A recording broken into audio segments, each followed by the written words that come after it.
Let's talk about the 1600. You obviously were going for the record. Yeah, for sure. That was what I had my heart set on. Now, I mean, in terms of the splits of the trying for the record, I mean, internally, what are you thinking?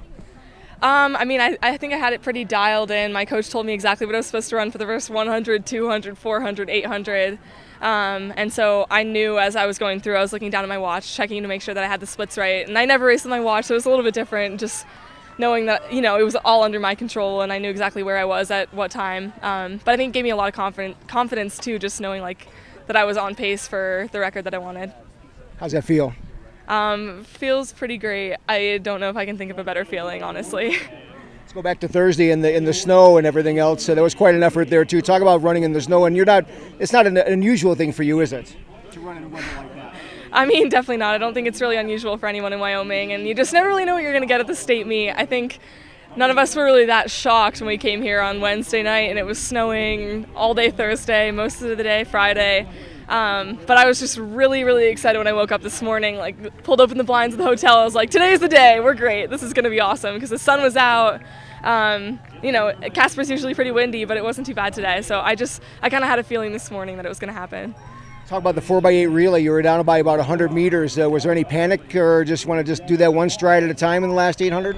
There was definitely a little bit of uncertainty, I'd say. I wasn't panicking, but I knew that each of my teammates, our race plan was basically that every single one of the three girls that went before me was supposed to give me every single step they could and make it so that I was within striking distance to be able to reel the front girls in. So when I got the baton, I was like, they did everything they could do, and now I'm going to do what I could do. And I think, I laid it all out there in the 4x8, and I think that was a great way for me to start off. That was the second event, but I think going into the 800 and the mile, I was just we were all still really hyped about it and really feeding off that energy. Last thing, the 800, thoughts about that? Well, I was definitely disappointed yesterday afternoon. I don't know. I wasn't expecting to be able to break the state record at the start of this season. I wasn't even expecting to go for that. I thought 2:10 was way fast. And to miss it by only half a second, I think it was disappointing for sure, but also not the end of the world.